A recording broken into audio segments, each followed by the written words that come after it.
Israel in 1948 was achieved through the ruthless and well-planned ethnic cleansing of 750,000 Palestinians. And this colonial logic of conquest, destruction, and expulsion has continued to the present day. Today, about a third of the Palestinian people live under a brutal military occupation in the West Bank, including East Jerusalem and Gaza. Israel has stolen land, built Jewish-only settlements, expelled Palestinians, and cornered others into ghettos surrounded by walls, military watchtowers, and checkpoints. 12% of the Palestinian people live inside Israel as third-class citizens. They are subjected to a system of racial discrimination and racist laws that amounts to apartheid, as defined by the United Nations. Half of the Palestinian people continue to live outside Palestine as refugees, denied their right to return to their homes. In 2014, Israel carried out one of its bloodiest ever massacres of Palestinians in the besieged Gaza Strip. More than 2,000 people were killed, a quarter of them children. Israel is only able to maintain its regime of oppression because of the support of international governments and corporations. When those in power refuse to act to stop this injustice, we need a global citizens' response to stand alongside Palestinians in their struggle for freedom, justice, and equality. In 2005, Palestinian civil society came together to issue its call for boycott, divestment, and sanctions. The appeal calls for concerted nonviolent action to isolate Israel, as was done to apartheid South Africa.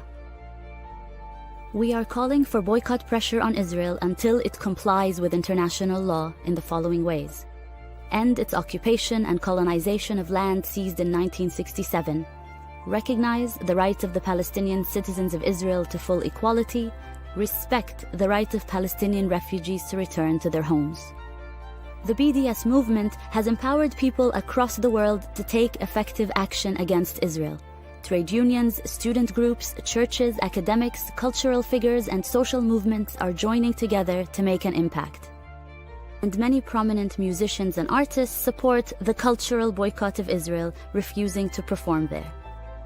Israeli business leaders and politicians are warning that the boycott is starting to isolate Israel.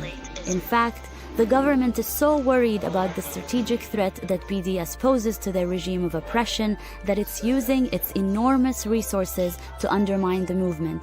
There's a real fear within Israel that it is fast becoming the pariah state that South Africa once was. Get involved in the BDS movement today. Join or set up a campaign in your local area. Pressurize governments and companies to end their support for Israel's regime of injustice. With BDS, we can all make a real contribution to end international complicity in Israel's crimes against the Palestinian people. Thanks for watching.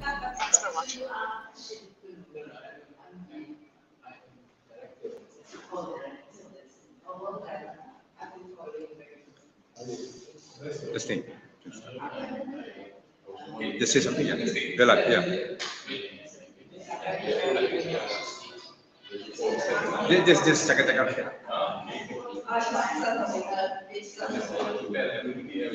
Yeah, wait, whatever, just tell the crowd.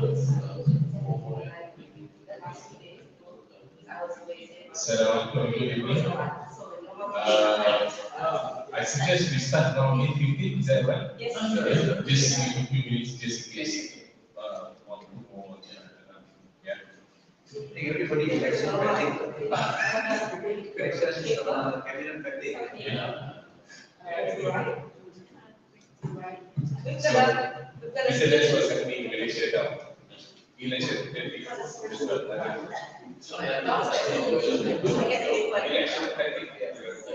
Election pending. Oh, that's it. Yeah,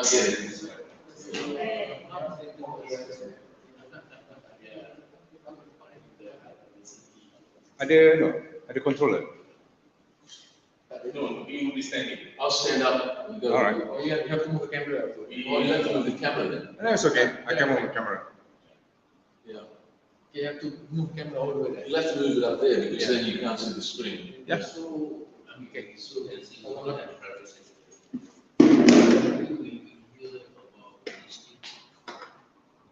All right. yeah, when the ministers, like the technology minister, now they're Adik recall, Prof. Adik call saya tadi. I tak pick up. My phone pakai sini. 2 million or 20 million, 2 million record.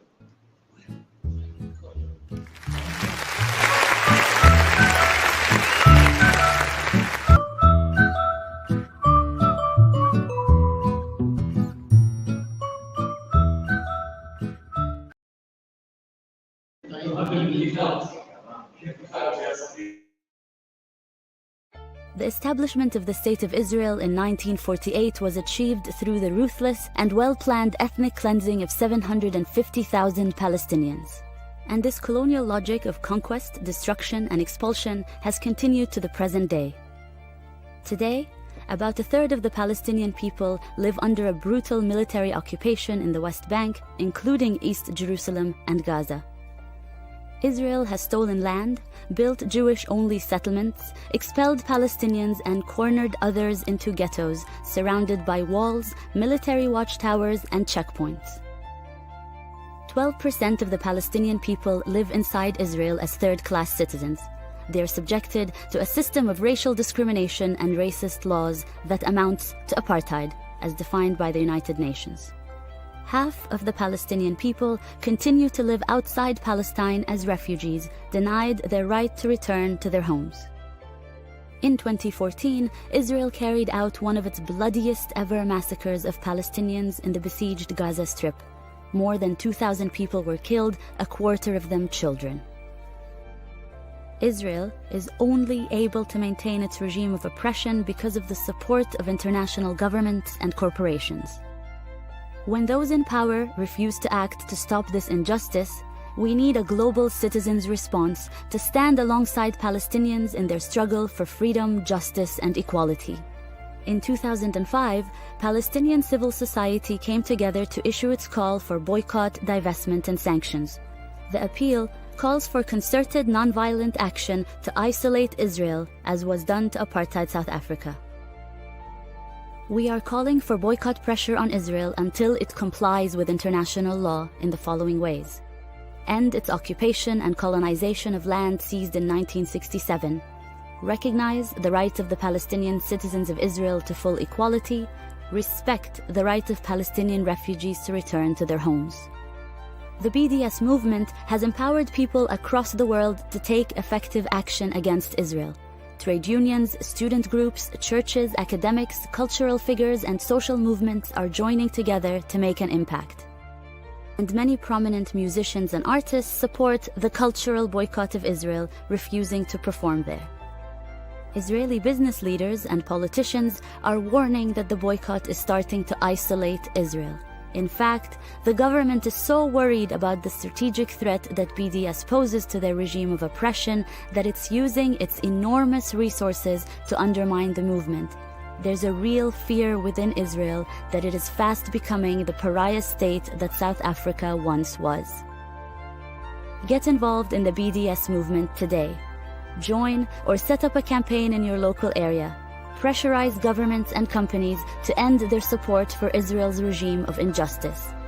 With BDS, we can all make a real contribution to end international complicity in Israel's crimes against the Palestinian people. Thanks for watching.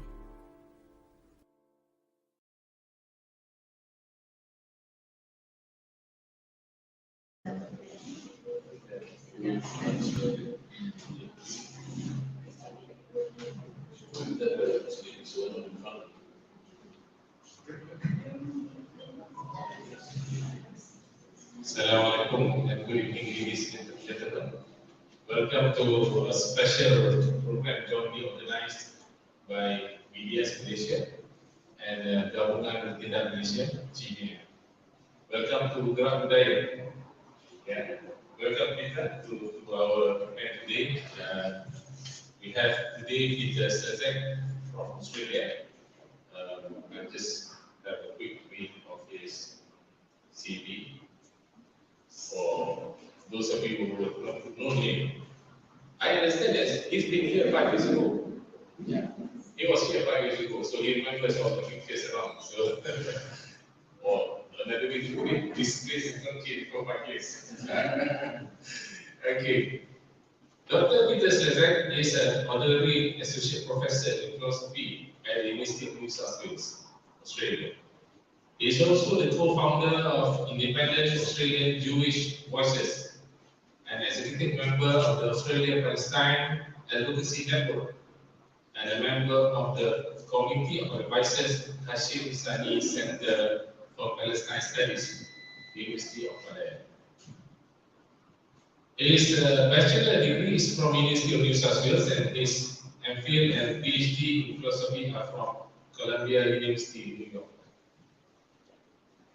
His research publications are in the areas of philosophy of mind, language, and cognitive science. Slezak's special interests are in problems of mental representation. As a combatant in the science wars, he has also published widely on science and education in the sociology of science. I'm sorry if that's what I had to dive in. I mean, I only met with we have an hour ago, so we'll see more than that. Peter has been in Malaysia for the last week. He's been here a week. And he tells me that he has been asked to give 3 lectures per day. I was exaggerating. So, Dr. Nazari, my friend, who is the head of the Media Malaysia, he brought him here, and he's also the dean for Seksyen Center for Palestine. So tonight, Peter will be talking about the topic of no justice, no peace, the case of Palestine. No justice, no peace, the case of Palestine.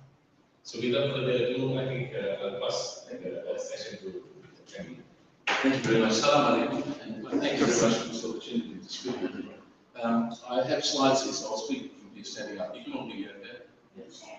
No, obviously. So, thank you for the introduction and for the welcome. Look, I'll just launch into it. The slogan, no justice, no peace, is very widely used. And in the first instance, it's used to capture the problem in many places in the world. So I won't talk about them, but I just wanted to illustrate. Can you all see the screen from me? Right in the way. So where can I go? It's better if I sit. Yes. Yeah, all right. Put it here. Then you can see the screen. I am very happy to see you. Don't strain your neck. Okay. So, yes. There are a number of areas in the world where this same question arises. And I just wanted to illustrate it quickly before I move to the topic of Palestine. You know, East Timor, I was quite involved with the activists in Australia where the Timor question was a very big one. And it's a clear case of no justice, no peace. There was no justice for a very long time. And in a way, it's relevant to Palestine to say that it ended. And finally, Timor was free. It ended badly, but it ended. And anyway, there's a lot to say about Timor, but I'm illustrating just cases. South Africa was another case, of course. And Cuba, which is a very interesting story, and all of Latin America, actually. And there's a lot in common with these. These are just posters illustrating that. So this poster I found online, which is the Palestinian flag, uses that slogan, which is very apt for the concern that we have. Because, you know, many people talk about, oh, we just want peace. Well, they're missing the key, which is you can't just have peace without justice. And that's an important aspect, because a lot of people might say, well, you know, when there's no war, that's not good enough. You need to have the justice solution. So that's the point of the slogan. And in fact, it was captured actually in Yasser Arafat's speech, famous speech to the United Nations, where he famously made this remark: I come bearing an olive branch in one hand and the freedom fighter's gun in the other. Don't let the olive branch fall from my hand. That's the same idea that he's putting in contrast between peace, but justice. The olive branch is part of the necessary component of seeking peace. And of course, from South Africa, Desmond Tutu makes a slightly different point. If you're neutral in the situations of injustice, you've chosen the side of the oppressor. So when there's injustice, it's not an option to sit on the fence and not be engaged, because that's actually giving the oppressor undue power or victory. So let me get to Palestine.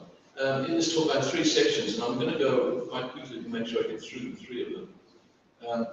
I've, in recent times, been spending quite a lot of time learning about the early period, which is extremely important to understand what's going on today. It's not just an academic matter of knowing history. You'll see, I hope, in the short time I've devoted, I'm increasingly very interested in this. In a way, it explains everything today. It was relatively new for me to start to learn. I've already heard of the Balfour Declaration, but that whole period is extraordinarily interesting and extraordinarily revealing about how we got to where we are today, and in a way, why it continues. So let me talk about that first. Ilan Pappé is a very important Israeli Jewish historian who is responsible, among a few others, for beginning to reveal the truth about 1948, the Nakba. The Palestinians, of course, knew this story, and often they say this is not news to the Palestinians, obviously. But Ilan Pappé's importance was that he was, as an Israeli Jew, revealing the very unpleasant history that they were really suppressing. They were not facing this, and they've been slowly forced to confront the very, very shocking reality. Even in the last month or 2, new revelations about, for example, a massacre in Tantura, which is a beachside resort, and there's a car park and all these bodies there. They've tried to hide this. There's a new documentary about that. So I just put the slide up, and in my talks, I won't read the 10 myths now, but I'll mention some of them. I added a few. I mean, there are quite a lot of myths, and that's part of the problem with Palestine. It's not just the fact that the Jewish communities and the Israelis have hidden this, buried this story from themselves. The mainstream public in the West have not been allowed to understand or hear the story. And so I want to talk about the background in the first instance, which was also very significantly hidden and not discussed. A couple of the most important documents in revealing the story are these books, which I just mentioned. The first one is by this woman, Doreen Ingrams, which is actually a collection of original documents from the time. These are correspondence from the members of the British Members of Parliament to one another, and speeches that were given. This reads like a suspense story, or like an exciting, somewhat depressing drama about what was going on at the time. So these are the original documents, but when you read it, as I've just read through them carefully, it's extraordinary to discover. A lot of it was suppressed, in fact. For example, some of the correspondence which I mentioned between the Sharif Hussein of Mecca and what's his name, the British representative there, they were not translated until recently in English. So anyway, there's a story about this early period which I want to talk about. The other book there that's written by Jeffries. The middle one was actually published in 1939. He was a participant in that whole period. He knew the figures in the British Parliament. He knew Emir Faisal, who was the son of Hussein, and he was moving among these people, and he wrote this 800-page detailed documentary of what happened at the time. This is the most extraordinary big one. It was interesting. And the second book were his articles at the time. It's called Palestine Deception. That book, The Palestine Reality, disappeared because in the London Blitz during the Second World War, they bombed the publisher and all of the copies disappeared. 1 or 2 copies were somewhere, and they found it and they republished it in 2017, a few years ago. And so this is now relatively new revelations of what happened in that. It's 800 pages, extremely interesting, revealing that story. I've been writing through it. Now, just quickly, I put this up here just to illustrate the paradigm, the context in which Palestine is now discussed. It's under the framework of what's called settler colonialism. This is a relatively recent way of understanding what happened, and it's in particular useful to understand that this is part of a pattern we see elsewhere. Settler colonialism was what happened in Australia, in Canada, in America, but there's an important difference. So settler colonialism has certain common features. I mean, foreign people come to take over the land of the indigenous people and remove them, and it's now the case in Australia because of genocide and basically populations, not just displaced. Palestine is slightly different. This is a summary of what happened. And this is a very well-known poster which appears in some train stations and it's handed out in little cards. It's a very helpful, quick summary of what the settler colonials meant. And I'll talk about some of the details. Many of you will be familiar with the story, but the details are interesting, and it tells you where we went from the Palestinians in their homeland, their ancestral homeland, to now having this fragmented, really not viable remnants of the state. Now, in fact, I often put this up because this is the tourist map that the Israelis provide. You come there where there's no mark for the West Bank or Gaza. And interestingly, I mention this because I was at a conference many years ago in Israel. I was invited to an academic conference. It wasn't about Palestine. I was talking about education and things that I do. And the information given to delegates that I received from the university looked like this. It had no mark for the line, the border between the West Bank and the rest of the country. So this is an important feature of the rhetoric. Now, let's talk about what happened in the founding early periods of Zionism. The background is important to mention in case you're not familiar with it. In Europe, there were extensive, long-standing pogroms, massacres, prejudice, discrimination against the Jews. They suffered very badly. They were victims of an enormous degree of discrimination and racism, and it was on a very high scale. Murders, massacres, and so on. Now, this is important to understand why Zionism began, because as part of that was, now I mentioned this in particular in Malaysia, because I understand that it's not quite widely understood the status of this document. This is a notorious document called the Protocol for the Elders of Zion. Now, most people in the West, at least in other countries that I'm familiar with, know that this is a notorious fraud. But I hear here in Malaysia, and some Palestinian friends, one Lebanese friend of mine tells me, his father has this pamphlet, this document, and they take it, still many people take it to be somehow a relevant piece of expose. This is a notorious fraud, and it's important to understand that because it was deliberately designed to generate anti-Semitism. The thesis, the doctrine, the elders of Zion, is that there's a cabal, a network of Jews who run the world. Now, it's a terrible, whatever the failures and the crimes of the Jews, of which I'm too sensitive, too painfully aware, this has to be understood and has to be distinguished from the real concerns and the responsibility of Jews and Zionism.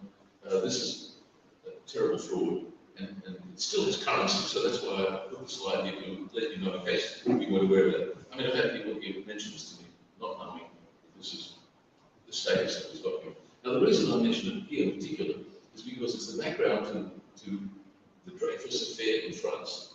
I won't go through the details, but he was a French officer that was falsely accused of being a traitor, and he was found guilty and prosecuted, but it turned out to be a hoax or a fraudulent charge. He was innocent, and Emile Zola and other writers wrote and exposed, and he was finally exonerated. But this led to, again, more anti-Semitism, or was part of the anti-Semitic tendencies at the time. Now, this is crucial, because it was what led to Theodore Herzl specifically. He mentions the Dreyfus affair as alerting him to the concern of Jews living in Europe and being subject to this really long-standing anti-Semitism. And it led him to formulate the idea of a Jewish state. And he wrote this book, Der Judenstaat, which means the Jewish state. That term will become important. And he had this Congress, the first Zionist Congress in Basel, Switzerland, in 1897. And it's interesting, he then, somewhat optimistically, said, with a letter, I think, I founded a Jewish state. This was 1897. They had already formulated the plan, the idea. But here's the part that's very interesting. I don't know, in a letter or correspondence, he said, notice how shocking this is. Already, he said, we must expropriate gentry. Both the process of expropriation and the removal of the poor Arabs must be carried out discreetly and circumspectly. Now, this is extraordinary, coming in 1897 or thereabouts, at the very beginning of Zionism, before there was any hope of Palestine or anywhere else already seeing Palestine, being aware that Arabs there, because I mentioned it in the mythology about and that. But this was already clear that it was to displace, expropriate the land of the Palestinians. It was perfectly clear. One of the themes I'm going to show as I go through is how clearly and how much more openly and honestly the early founders expressed their ambitions to expropriate and remove the Palestinians. They're much less honest today about this, but the early guys were shockingly honest. So, one contrast, Philip Papa makes this contrast. There's a difference between the settler colonialism in Palestine and in Australia and elsewhere. We have a number of differences. For one thing, as Papa points out, they didn't succeed in Palestine. They didn't get rid of the native population as completely as they produced, as we did in Australia. Tragically, we committed genocide, basically, we killed most of the Aboriginals in India, in America, the Indians, the native Americans were massacred on a very large scale. In Palestine, they didn't finish the job. But the other difference is that when the British came to Australia, they didn't think they were going home. And the Jews, the European Jews, they have this fantasy from their Bible and so on, that this is the homeland of the Jews. And they have this fantasy that this is a return to their ancestral home. Now, we have a lot to say, perhaps in question time we can talk about this. I think there's a lot to say about that. I think myself, who knows what history is, even if there's a direct line, if I have direct genetic family connections to Moses, I don't think I have the slightest right to replace my Palestinian friends, which is what they all believe. Today, to this day, my Jewish friends think they have some rights. And I'm talking about European or Australian Jews, not Jews that have any real history. Okay. So that's an important difference. Now, another important thing that I want to mention in this context is this idea, and it was expressed by Zangel and many others, a land without people for a people without a land. That's a well-known slogan. It's a shocking idea. And in fact, even Golda Meir, who was an American who became Prime Minister in Israel, look what she says. There's no such thing as a Palestinian people. It's not as if we came and threw them out and took their country. They didn't exist. I'm a bit shocked that they can say things like this because it's so extraordinarily delusional or deceitful, what it is. But in case, I don't have to show many of you in the room here, but many people don't know when I say it was not an empty land, I have this wonderful book, I forgot to mention. This book turned out to be a fact. This book talks about the empty land. This was a recent book, about 20 years ago, and it was exposed by Norman Finkelstein as a complete fraud. But this was celebrated by the leading scholars in America. The leading academics said what a wonderful research this is. This is telling you how the propaganda and what calls the manufacture of consent, the illusions that we have, are created by these scholarly works that are completely fraudulent. It was exposed by Norman Finkelstein. He, writing his PhD thesis, of course, uncovered that this, because he's such a scholar, he meticulously went through every footnote, and they're all fraudulent, they're all fake. Okay, so now as far as Palestine is concerned, I put these pictures up for people who haven't seen what it looked like in the 1930s or 20s. These are pictures from Palestine. The idea that it was an empty land is just ridiculous, but most people don't know, they've never seen these wonderful pictures of Palestine and beautiful. That's the Al-Quds, Jerusalem railway station in 1900, as early as 1900. So this is a thriving cultural, intellectual, business part of the world. It's beautiful. So let me get to the history. Of course, the Turks, the Ottoman Empire extended all the way around. You see the brown bits. That's all the empire, and including, of course, the Middle East and the Arab countries. Now, the story is interesting because, to sum up where I'm going with this, by 1917, at the time of the Gulf Proliferation, the British had made 3 promises which were inconsistent with each other. They promised, I'll mention in the slide, I'll just show you one. They made the Sykes-Picot Agreement, which you can see from that picture there without going into details. They carved up the Middle East, drew lines across there between the French and the British. They just disposed of it. This is typical colonial imperial mindset. They just carved it up and made the agreement, which was a secret agreement. And the funny part about the story is that it was only exposed when the Russian Revolution happened and the Bolsheviks came into power and they revealed the document, the Sykes-Picot Agreement. Some of the Arabs didn't know about it. And nobody knew this secret agreement. I won't go into the detail, but it's an important part of the story. It lapsed in a way.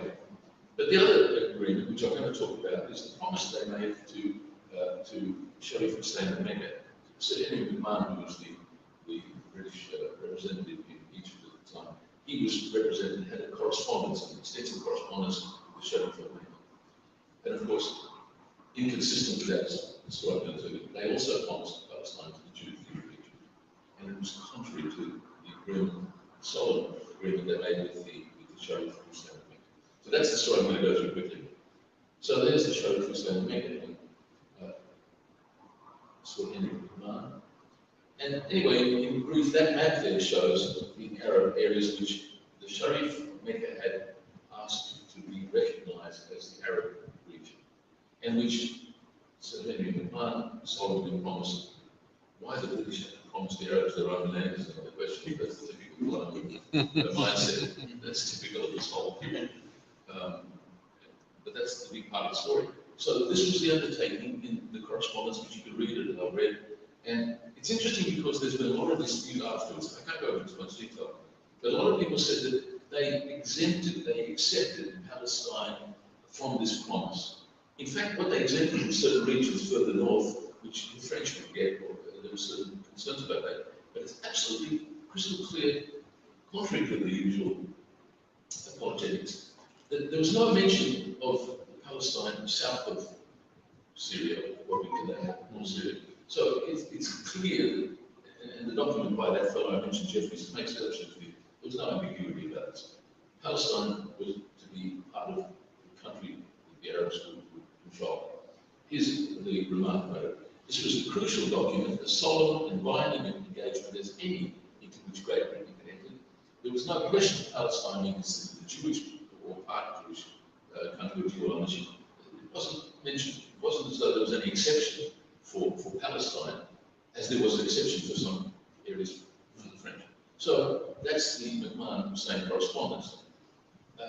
And the point of this correspondence was that through Faisal, they had undertaken with the Sharif of Mecca to revolt against the Ottomans who were in control.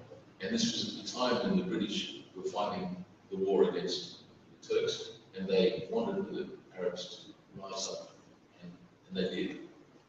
On the basis, I mean, they had a choice about this, but on the basis of the promise that the British gave them, and there's T. Lawrence, who led the Arab forces in fighting against the Ottomans. Now, it's somewhat exaggerated, I understand. I'm just finding out that the version which we understand that Lawrence of Arabia, how many of you have seen the movie Lawrence of Arabia with Peter O'Toole? None of you? You must watch it. Oh, one of the best movies ever made. It's the most dramatic, and Peter O'Toole is terrific, but that's the real Lawrence on the left there. But that's Peter O'Toole in his costume. It's just the most fabulous story.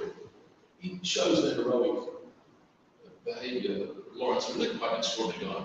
I mean, he led the Arabs, spoke Arabic in the end, and he did some extraordinary things. I think the extent to which the revolt itself was dependent on Lawrence's role is a bit unclear, but certainly the movie makes out that he was the principal leader of the revolt on behalf of the Arabs for their autonomy and so on. Now, I'll get back to that a bit, but this is the Balfour Declaration, which then was made. I won't read it, but that's the actual document. And in there it says that the British government looks in favour upon the creation of a home for the Jewish people. Use the word home. That was very carefully engineered to avoid what they had in fact explicitly said originally. They said two things which were disguised.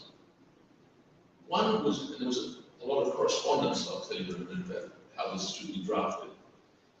One draft I'll mention suggested that they should use the word Palestine should be reconstituted, re-established as the home for the Jewish people. I mean, they're now returning home, as I mentioned to you. Well, they thought better of this to be diplomatic. They didn't use that. Some of the members of the British Parliament and so on decided, let's not be too provocative about re-establishing, and let's use the word home, not a state. This was disguising their true intentions.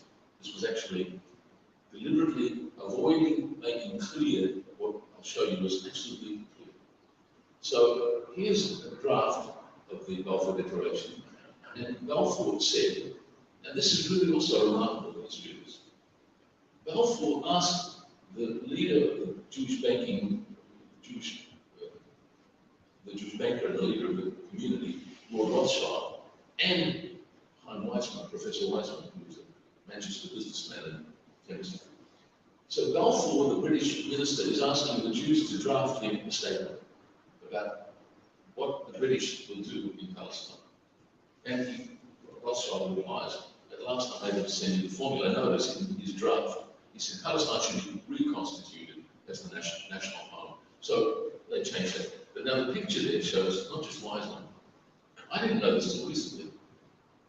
Justice Brandeis in the United States was key to this. They were corresponding backwards and forwards, and they drafted it between the American Zionists, and Brandeis in particular, and the British Zionists. And that's how the Balfour Declaration came to be created. It was carefully edited and revised, and then drafted, and then it became what it was.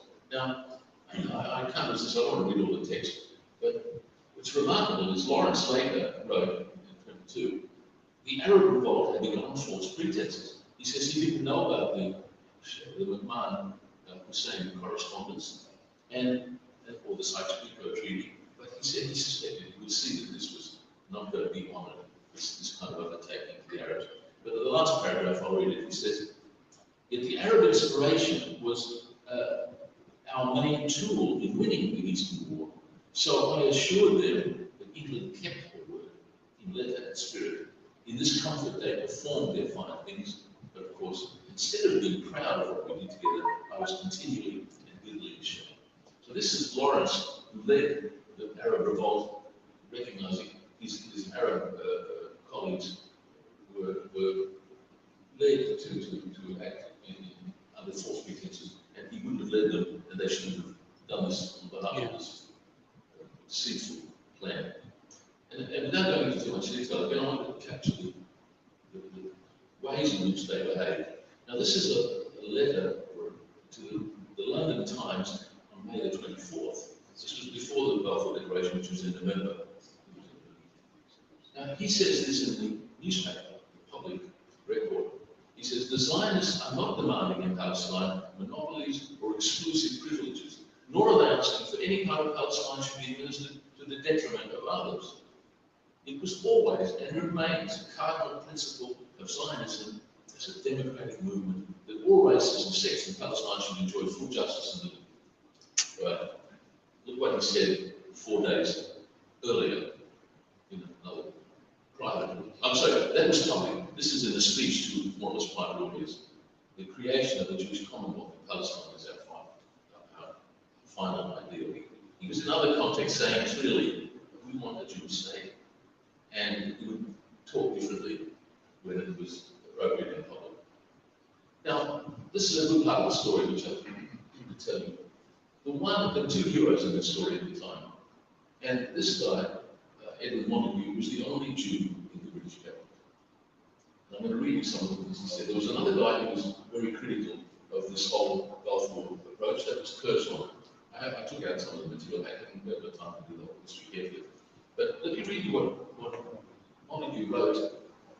He started off where he said, as the only Jew in the British cabinet, he has something important to say, which many may not agree with, but this is his view. He says, it seems to be inconceivable that Zionism should be officially recognised by the British government and that Mr. Balfour should be authorised to say that Palestine was to be reconstituted as the national home of the Jewish people. He says, I don't know what this involves, but I assume that it means that the Mohammedan, meaning the Muslims and Christians, are to make way for the Jews, and that the Jews should be put in all positions of preference and should be peculiarly associated with Palestine in the same way that England was with the English or France with the French, and that the Turks or other Mohammedans in Palestine would be regarded as foreigners. I assert that there is no such thing as a Jewish nation. It's very interesting. He's saying two important things there. First, he sees in advance that the Muslims and the Palestinians will become foreigners in their own land. And by the way, I always think when I mention that Hanitzu Abi often would say, very nicely. She said, I'm not a foreigner here, I'm not a tourist, I'm not a visitor to this, this is my land, this is the Palestinians' home. And she has to say that to the Knesset and also. So this is now already in 1917 anticipating pretty simply where this is heading. And he saw it very clearly as the only Jew. It's rather interesting, so we have no time to tell you the background gospel about this. But Asquith, the Prime Minister before Lloyd George, had a daughter. The daughter had a very good friend. They were in their 20s, he's in his 50s. This is Asquith, was in his 50s. And he fell madly in love with the daughter, daughter's friend. But she ended up jilting him and marrying a Jew. So she's a kind of interesting story. Venetia Stanley was the girlfriend of Asquith's daughter. And he's in cabinet meetings during the First World War writing love letters to Venetia Stanley. She's writing back to him. It's the most extraordinary background of the story. So anyway, it's kind of interesting. But so she married Edward Montague. Okay, now the other thing that he said, finally, he said, Zionism has always seemed to be a mischievous political creed, untenable by any patriotic citizen of the United Kingdom. That's pretty amazing, back in 1917. Now, this I have to read to you, because this is very shocking, but this is Balfour writing to Curzon, the other critic, the only other guy who was criticising the Balfour approach. Look what Balfour says. In Palestine, we do not propose to even go through the form of consulting the wishes of the present inhabitants of the country. The four great powers are committed to Zionism, and Zionism, be it right or wrong, good or bad, is rooted in age-long traditions, in present needs, in future hopes of far profounder import than the desires and prejudices of the 700,000 Arabs who now inhabit that ancient land. This is so shocking. The idea that Balfour is saying we're not going to consult people in what they think is not important, it doesn't count. It doesn't count as much as what the Jews in Europe think or want or care. It's like insane. But this is, and the racism is another thing I haven't got to show you. It's quite shocking today. The racism expressed against what Edward Said called Orientalism. The Orientalism is so explicit and so shocking. So this is typical. Okay, well, without going into detail, there was the 1919 peace conference in Versailles. There they started to formulate what will be the ultimate, the mandate. It wasn't settled here in Versailles, but the Zionists had put forward certain proposals, and in particular, I'll read one of the proposals, or the responses to it. Again, they were referring to the historical connection of the Jewish people. But Curzon warned, he said, I told Dr. Weizmann I could not admit the phrase historical connection in the preamble to the final mandate document. Why? He says, because it is certain to be made the basis of all sorts of claims in the future. Now, so just watch. So there's the recent minister, representative to the United Nations of Israel, Danny Danon. And exactly as Curzon anticipated, he's holding in his hand the Old Testament, the Jewish scriptures, and he's saying, this is, the Old Testament is our real estate, title B to us. Now, this is, firstly, I always have to say, in case you don't know, he doesn't believe in the Bible. Yeah. None of them do. I mean, mostly they don't. I didn't mention, but Herzl certainly didn't. Herzl was an atheist. And they cite the biblical tradition. In fact, there's a slide over in the Zionist Congress. They cite the biblical roots, but they don't believe in the Bible. And nor did Ben-Gurion. In fact, most of the European Jews who came, they were atheists. So this is the rhetoric. It serves a rhetorical purpose, and it's a fraudulent basis. You know, I was discussing this in one of the other groups. One of the interesting questions is, the European Jews may not have any connection genetically or historically with Jews, but even if they did, even if I have a direct genetic connection to Moses, I don't have any more rights than my Palestine. I don't have any rights at all. I have rights to 3,000 years. It's just insane. It's like I always mentioned, you know, Spain used to be Arab, Andalus. Now, the Arabs are not going to claim Spain because they had some connection there. Or the British, Britain, it used to belong to the Romans. Well, I don't think the Italians can claim we're going back to Britain. It would be absurd for the Italians. We're going home. But that's what the Jews are saying. They're going home.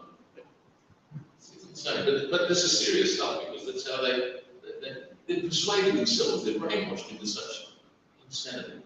Okay, that was the mandate. I won't go through the detail. The British control all of what is now Jordan, Trans-Jordan, it's called.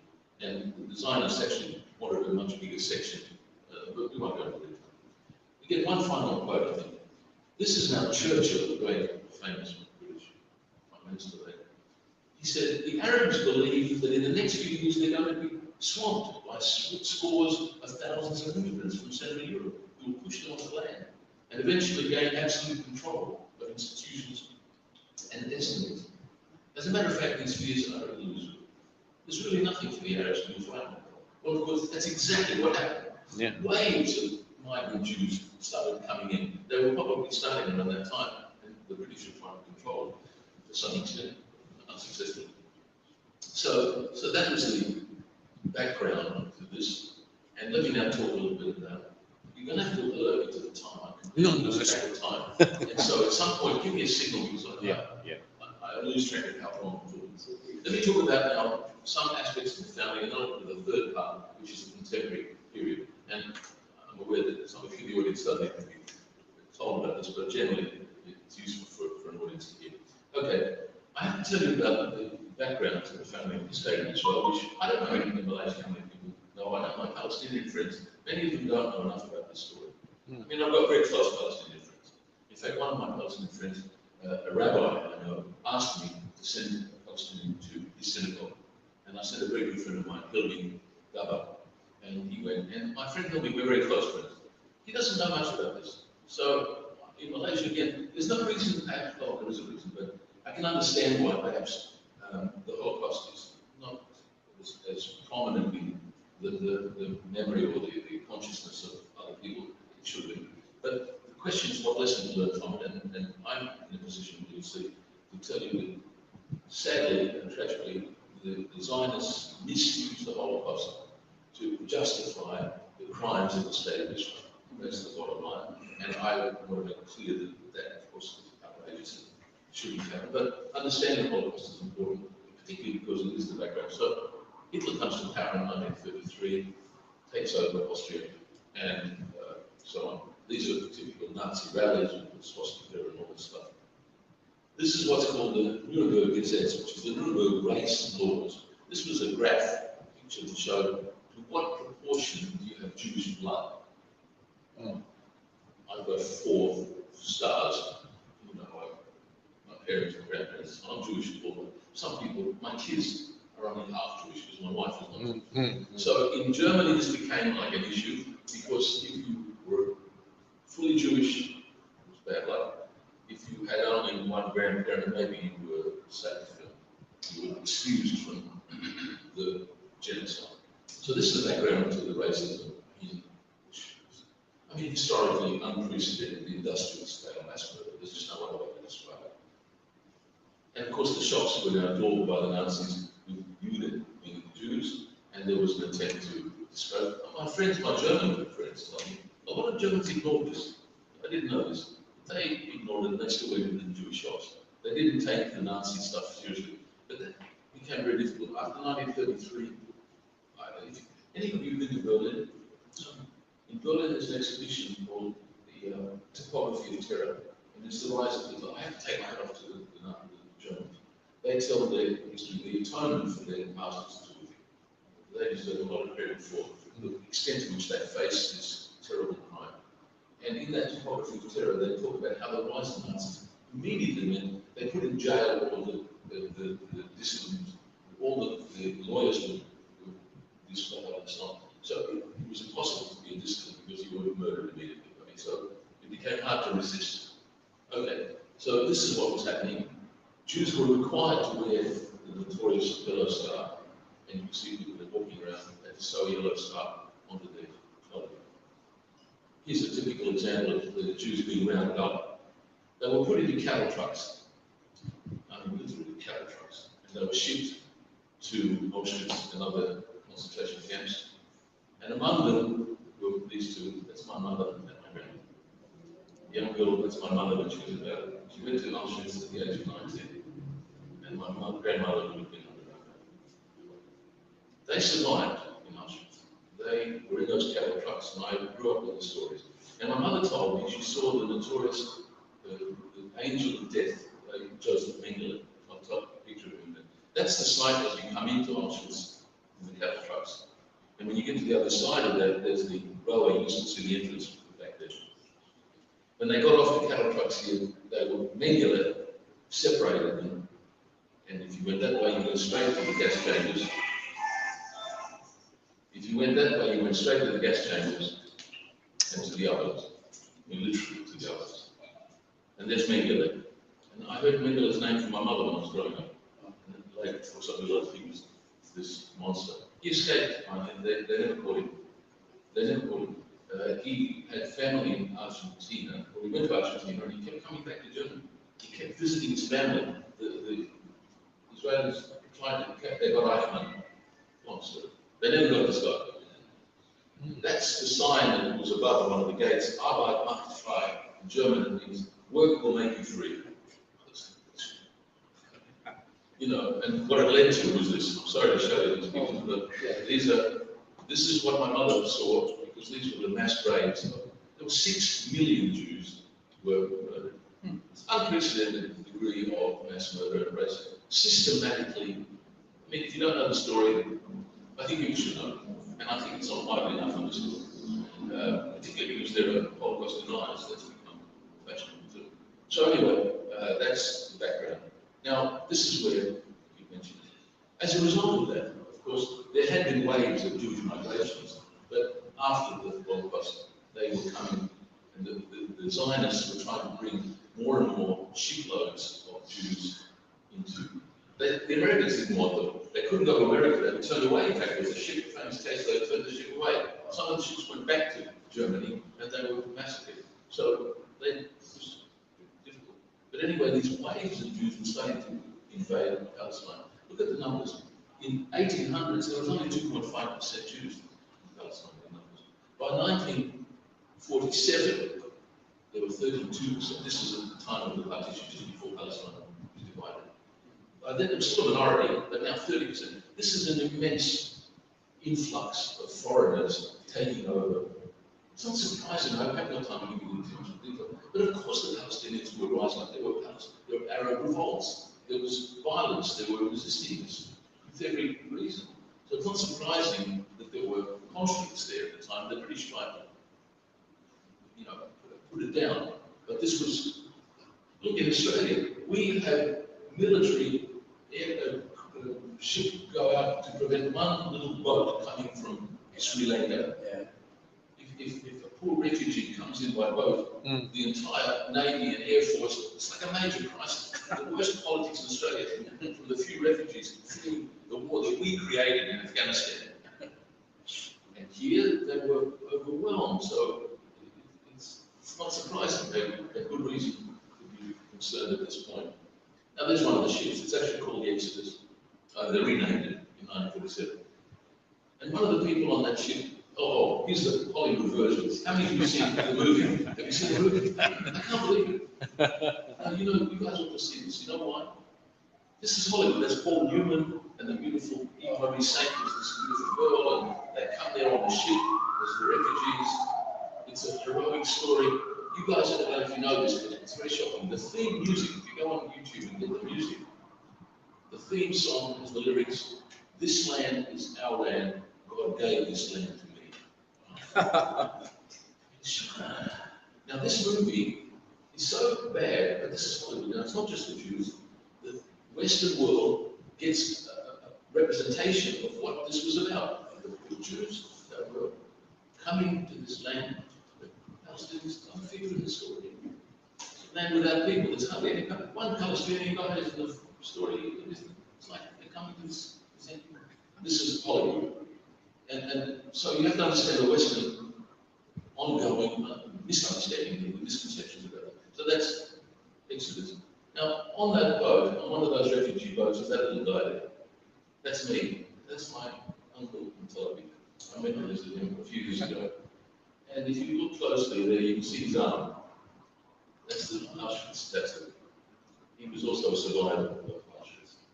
And he died only a year or so ago. I got to know him only later in life. I didn't grow up knowing him, but I visited Israel. And I got to know him. He didn't like what I was doing much. I was visiting Ramallah and talking with Palestine. He wasn't very happy with it. But his children actually were more open and more understanding. So that's my family connection. Okay, the partition quickly. In 1947, the United Nations made this partition, you see there. Again, bizarrely, they gave the Jews 55% of historic Palestine, which is the majority, then 30% of the population. So they gave the majority. This was something insane. Why they imagined this was the solution. You know, by the way, what's very interesting and very disappointing about this, the rhetoric, you may not hear the rhetoric from the Zionists, but the Zionist rhetoric that I hear all the time from the leaders of the Jewish community. The Palestinians could have had 2 states in 1947. Why were they satisfied as if? I mean, the idea that we took their country is not how they try to present it. There were 2 states, existing states. The delusion of people who run this line is a bit hard to explain. So anyway, that's how it was divided. And here's this guy who was one of the worst terrorists. I don't know if you recognize the face. How many of you see writing? This is another Begin. Begin was actually on wanted posters by the British for outrageous acts of terrorism. They were the worst terrorists. They were responsible for blowing up the King David Hotel in Jerusalem. They killed a lot of innocent people. In fact, they blew up a ship with a lot of Jews in it. This guy's a bad guy. He became Prime Minister of Israel. I mean, a lot of the Prime Ministers were mass murderers and terrorists, no question. But look what he said. This is in 1947. The partition of the homeland is illegal. It will never be recognized. It will not bind the Jewish people. Jerusalem was and will forever be our capital. Eretz Israel, the homeland of Israel, will be restored to the people of Israel, all of it and forever. This is 1947, after the partition. They were already saying, and you see Ben Gurion says, it's the first step. Don't be unhappy. We didn't get the whole of Palestine like we wanted. It's the first step. It's crazy. Here it is. This is the first Prime Minister, Ben Gurion. The Arabs will have to go, but one needs an opportune moment for making it happen, such as a war. I mean, the thinking that they understood that this is the long-term plan. And of course, you'll see later how honest they were. It's bizarre. They're so open about everything. Okay, so the State of Israel was founded on the 14th of May, the day before the British left the mandate. And the State of Israel was declared. Now, there's some important facts that I want to mention. One of the most well-known and notorious massacres, tragedies, I've been to the area, seen them nearby. This happened on April the 9th, 1948. This is before the State of Israel was declared. So the atrocities, the ethnic cleansing on a large scale was happening before the State of Israel was declared, because again, the mythology is the poor fledgling little Israel was declared and then all the Arabs attacked. Well, they were already ethnically cleansing and committing massacres like this before the State of Israel was declared. There is 380,000 Palestinians who become refugees by the 15th of May by the time the state was declared. So, and there's, of course, the Aparteid is important for that. But what's interesting about this, I wonder, the big debate was, did they leave voluntarily? You know, we grew up thinking Palestinians all left because they wanted to go. It's like insane. But there is a debate, and some of them, Benny Morris, so yes, it was the fog of war, it was terrible, and people were displaced like they always are in war. The Aparteid says the other way around. The war happened because they were being displaced. It wasn't that they were displaced because of the war. As I say, 350,000 already, a lot of them cities were being cleansed, ethnically cleansed. So that's one of the facts. I think there are, and this is recent, I mentioned earlier, the Nakba, the catastrophe, has been hidden from the Israelis and the rest of the Jews and the rest of the world, but increasingly it's coming out now. And here's a Aparteid saying, burying the Nakba. Israel systematically hides evidence of 1948 expulsion of Gerak. It's still coming out. And so that's ongoing. Now, one of the things I should say too about the war, again, the mythology has been that a poor little Israel just was founded, and all of the Arab countries, they all attacked it, and how did it survive? It was a miracle. Well, that's bullshit.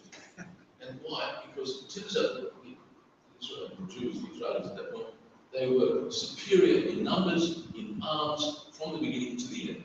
They outnumbered the combined Arab forces militarily from the beginning. You read it in Avi Schlein is another Israeli Jewish scholar based in Oxford, and he's written a very, very good account of this. The statistics are clear. So, in terms of military prowess, actually, it was no miracle. It was a predictable outcome of military superiority. That's worth mentioning among the other myths. Okay, so this is the short version of what happened, and I'll sum up quickly and get to the next section. So that was the original condition on the left there, but there were some small areas of Jewish, pockets of Jewish ownership. That's the partition. The last picture there shows you those black dots in 48 Palestine, before 1948, which turned out they ended up after the war with 78%. Israel, or today Israel, is 78% of historic Palestine. The West Bank and Gaza, 22%. And of course, there's other folk, the Palestinians, they compromised hugely. They settled for this as their Palestinian state. I mean, you kind of feel a huge injustice that they were willing to settle on this agreement with the Israelis. It wasn't good enough. But those dots there, every dot is a village that was obliterated. There were close to 500 Palestinian villages were wiped off the face of the earth. And it's terrible. And in fact, I have slides, I don't know if I've left them here. Moshe Dayan, the famous military general, he said, of course, every place in Israel was a Palestinian village. They admitted it openly. That's Lifta. I took that picture. It's not far from Jerusalem. It's not far from Jaya, which is nearby. And it's the one of the few that was preserved intact, more or less. It's under respect. Anyway, it's a beautiful village, and 400 or 500 were removed from the village, and they grew trees all over the country, trying to obliterate. Here it is. Here's Moshe Dayan, the great hero of the 67 war. We came to this country, which was already populated by Arabs, and we were establishing a Jewish state. Jewish villages were built in the place of villages. There's not one place built in this country that did not have a former Arab population. On my left hand of the reason, they now have Hebrew names, but they don't have Arab names, of course. This is how honest they are. These are the guys that were responsible for it. But now, no Jewish leader talks this way. The Zionists don't talk this way. They don't admit anything bad. And there's Ben Gurion again. He says, listen to this. This is kind of story. He says, if I was an Arab leader, I would never make terms with Israel. It's natural. We've taken their country. Sure, God promised it to us. But what does that matter to them? Our God is not theirs. We came from Israel, it's true, but that was 2,000 years ago. What's that to them? And then he says, of course, there's been anti-Semitism, the Nazis, Hitler, Auschwitz, but is that their fault? It's the right question. Yeah. The Palestinians aren't to blame for that. That's what I would say. They only see one thing. We've come here and stolen their country. Why should they accept it? He gets it. In fact, the worst of the Zionists was Jabotinsky. Jabotinsky has this doctrine. You have to make it's a famous steel wall doctrine, or whatever he called it. And because he said, they're not going to let us take their land. They know we're stealing their land. What do you expect? We have to have military. I mean, everybody actually says that. He's regarded Jabotinsky as one of the crazy guys. But he said, they're stealing their land. Of course they're going to resist. Nobody talks that way. Okay, let's get to the last bit. How's time today? Have I still got time? Yeah. Yeah. Okay, look, I'm rushing through a lot of history. The 6-Day War is interesting because, you know, I saw a picture of Jamal Abdel Nasser. Yeah. So the story was, he was threatening Suez, the United Nations forces, the peacekeeping forces had to leave, and it looked like Nasser was going to attack Israel. He made a lot of noise. I mean, he said a lot of stuff. It turns out that that was just to say directly for his own political reasons. My understanding is that even the American intelligence services, they knew perfectly well that they had no intention of attacking. This is a completely different story. So, what's interesting about this is that the story was revealed by Miko Pellet's father. Miko Pellet was listening to me. But Miko Pellet's father was Matzityahu, and he was the big shot general in the army. And he, after the war, made it clear that at the time, or perhaps at the time, that they saw an opportunity to wipe out the Egyptian Air Force by doing a preemptive attack. They knew that there was no threat to Israel, but this was a chance to use that as a pretext, and they wiped out the Egyptian Air Force completely. It was a 6-day war, but somebody told me it was a 6-hour war. The rest was mopping up because it was all over.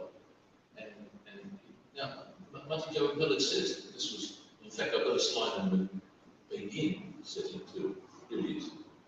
This is Begin. It's always described as a war of survival, but he said these were wars of choice designed to achieve political objectives. There are many. The mainstream Jewish, mainstream American, they don't talk this way. They don't tell the truth that these guys are admitting. People like Matthew Pellet, who knows what he's talking about. He was a big shot general all the time. So this is giving you this table more complicated.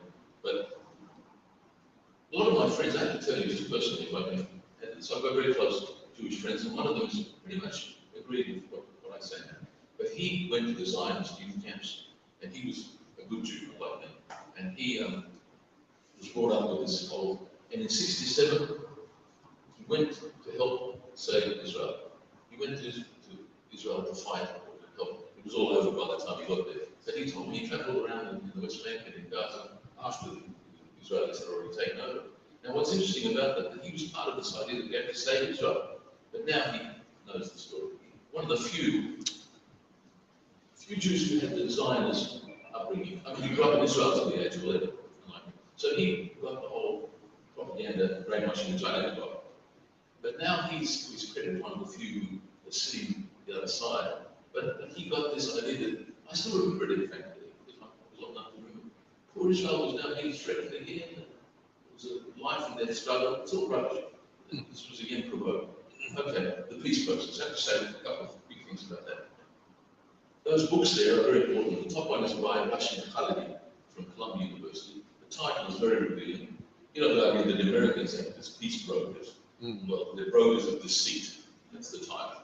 Because every peace process, the Camp David Accords, there's a whole long story, and you can read about it. There are documents from people that were present on the American side who report exactly what was said. The whole thing was rigged. Palestinians were being played, that they had no chance. It was never intended to settle anything that would be even half reasonable or fair, and in particular, the Oslo in 1993. And I'll mention a couple of features of this. This is actually a very sad story because the current mess in the West Bank is a result of Oslo, pretty much. And I mention that because Edward Said, again, there's a picture of Edward Said downstairs, I noticed. So he was close to the PLO and he worked with all the committees or something, but he wrote this piece. The title is The Morning After. It was written just not long after the Oslo. It's very, very critical, scathing of Yasser Arafat and the whole thing. He saw clearly where this was going, and he was right. And I'll just show you a couple of his remarks. He talks about, and that quote that I have on the side there, first of all, let us call the agreement by its real name, an instrument of Palestinian surrender. And he said that it was the truly astonishing proportions of the Palestinian capitulation. He said Israel has conceded nothing except the existence of the PLO as the representative of the Palestinian people. The crucial concession of the PLO is an effective grant legitimacy to Israel's pretense of possessing existing rights in the West Bank and Gaza, and so the West Bank has now become disputed territory. It wasn't before. Arafat gave that away, and now it's disputed territory. And now they can argue Judea and Samaria and blah, blah, blah. It was not disputed before Oslo. So everybody internationally recognized that whatever was left of Palestine is Palestine. The 22%. And Oslo, now what happened since? Well, that's the map of the West Bank. The brown areas are Area A under full Palestinian control. Let me start with this one. The Area C, the white areas, are full Israeli control, the Jordan Valley, and all of those little bits. And they're demolishing Palestinian villages. I've been to a couple of those villages in South Hebron Hills, and they come and they destroy the water tanks. Thank you.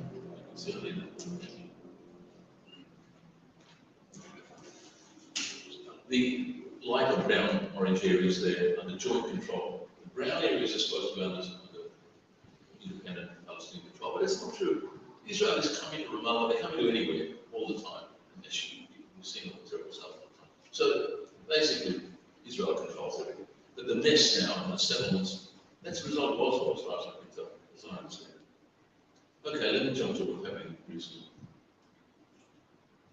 So these 3 reports came out very recently, which are in their own way very important. Selling, the Israeli Human Rights Organization, remarkably came out and used the word apartheid now officially. So did Human Rights Watch and Amnesty International.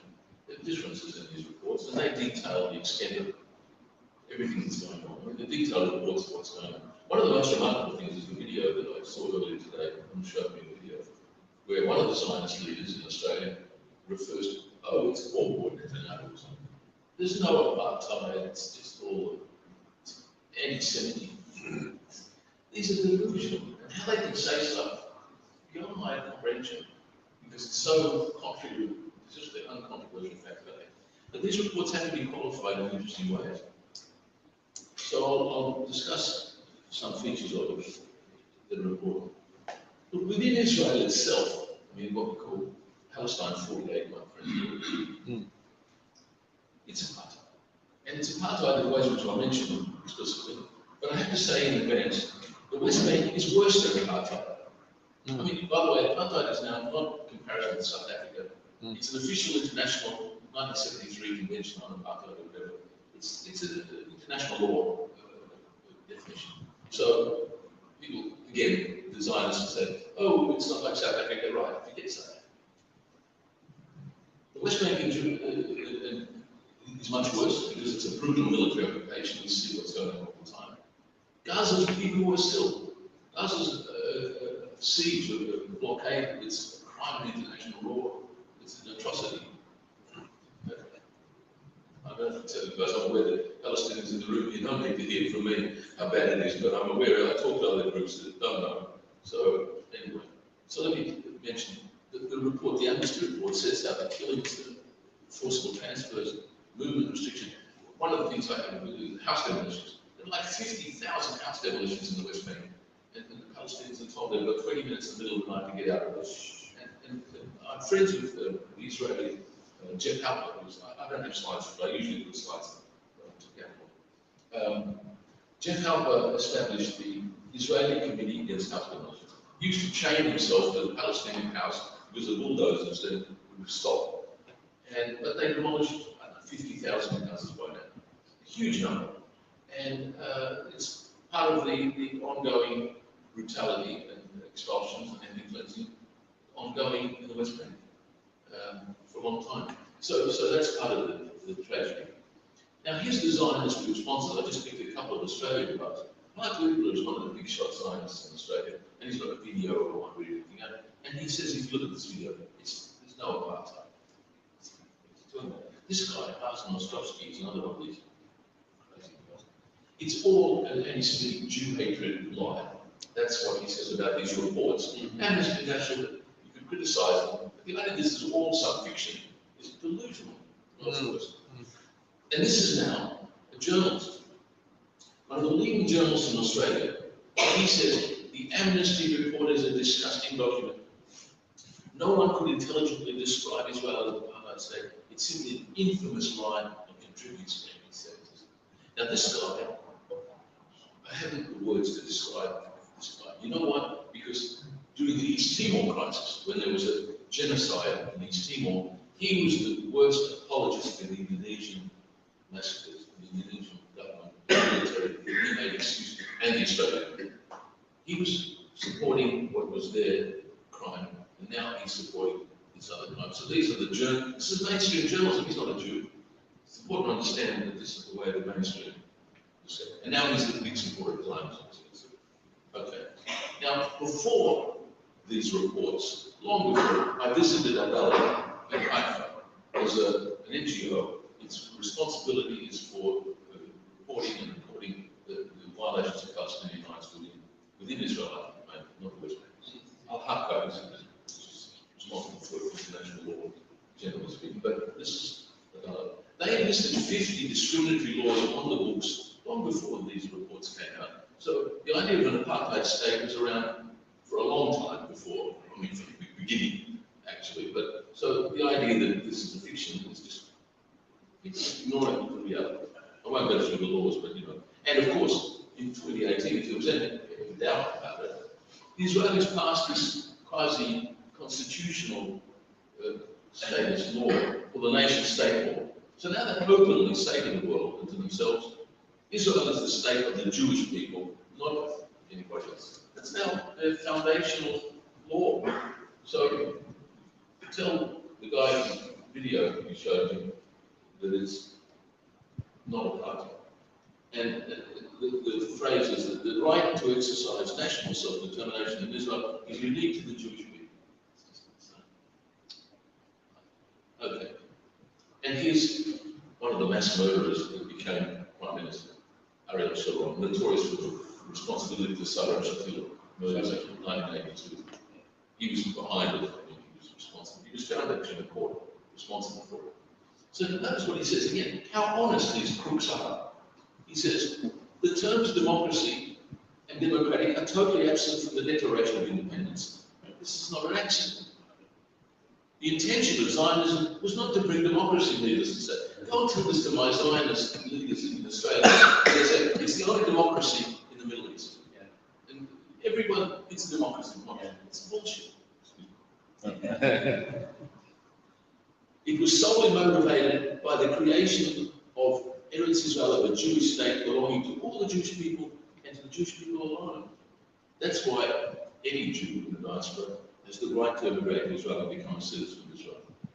It's always embarrassing. I have more rights to go to Israel than my Palestinian friends who are holding a key to their house. They can't even visit Israel. It's a shocking story. Okay. And the other thing is, most people, I didn't know this until I went to Adala. In Adala, they explained to me the distinction. Israel is almost unique in making the distinction between citizenship and nationality.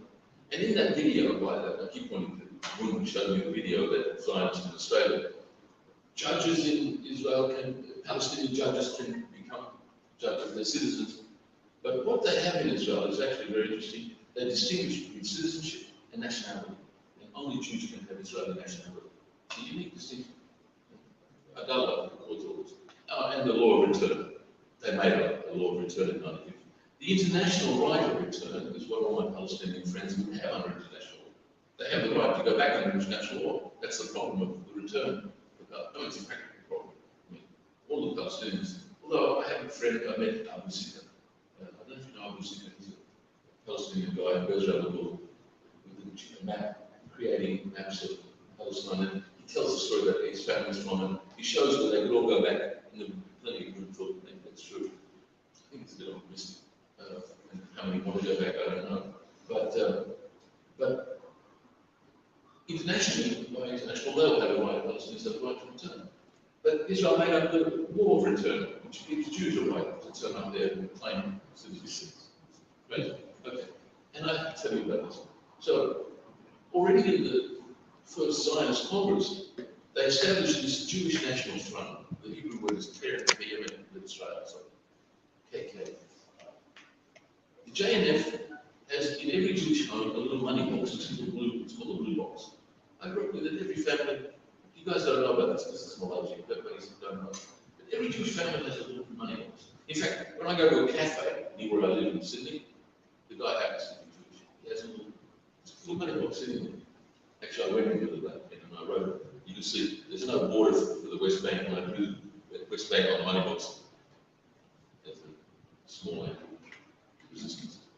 And now here's the part of the story.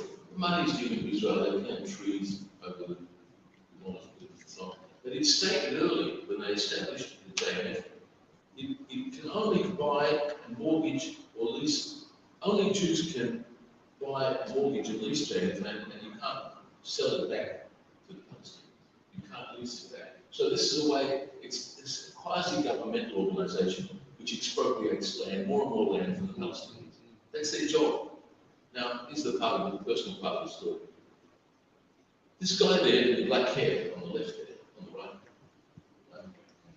That's my uncle. Oh. In Australia, now he's there with Ben Gurion. You see Ben Gurion, the first Prime Minister of Australia. So my uncle was a big shot Zionist. He was the Australian federal head of the JNF, the Jewish National Fund. He was the director in Australia for 30, 40 years. So I grew up with him. The dinner parties became, family gatherings became awkward after I grew up, because when I knew what's going on in Palestine, we had a bit of trouble, and we didn't talk that much. So that's him, and that's him with me when I was a young kid. That's me with him. I was a cute kid, right?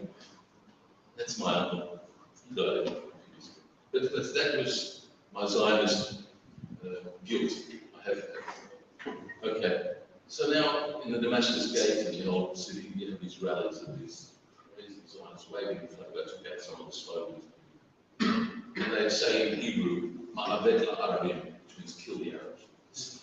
It's like, compared to anywhere you like in history, this is the worst racist stuff. And Israel is awash with this now. Okay, so let's go quickly. This is the last section. Oh, it's got time? Yeah, Okay. Thank you. So, look, West Bank, actually, I think I've got another bit about Gaza. I'll hurry through it. Look, the West Bank, I said, is a military occupation. I had a slide before where the designer said, there's no occupation. You know, it's like, I'm lost for words. So this is when you walk into Damascus Gate, and you go down, and then it splits into two. You guys know this, I guess. You go into two streets. And this is the middle there. These guys are standing there in the middle. What no occupation? I took these pictures. I didn't take that one. That's in on the streets in the old city. I took that picture in the Damascus Gate. They're frisking Palestinians.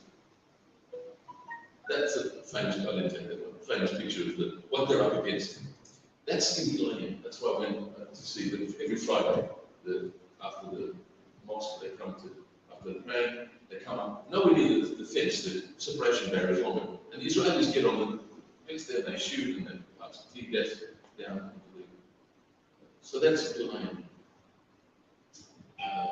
That's Hebron. I took that shot. That poor guy is going to the masjid around the corner there, the Ibrahimi mosque. He gets stopped like 100 meters away. He has to lift his shirt up to show he hasn't got a bomb, hasn't got explosive. I didn't take these pictures, but this is again to an audience who doesn't know, to show what we now see every day. Then shooting. Now this is part of a video from Bertindak. This is the Israeli Human Rights Organization. It's a video.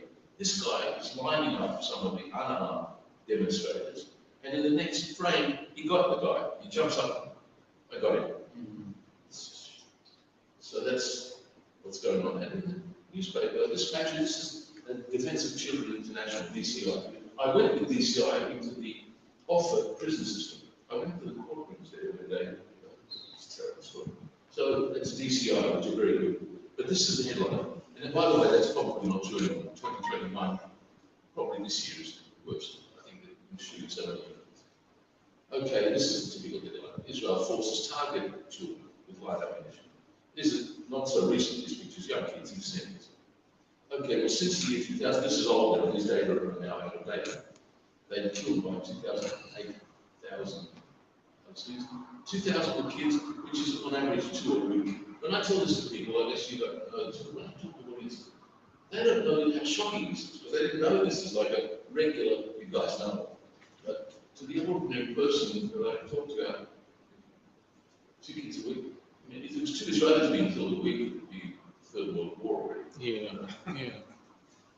Okay, this is the shots I showed to capture. They're really quite amazing. Whole platoons grabbing young kids and dragging them around. These, by the way, I guess you guys know about this. These are they dress like Palestinians, and then they put the Israeli army thing back on. They've got the keffiyeh, and then they're dragging kids around. Well, you've seen this.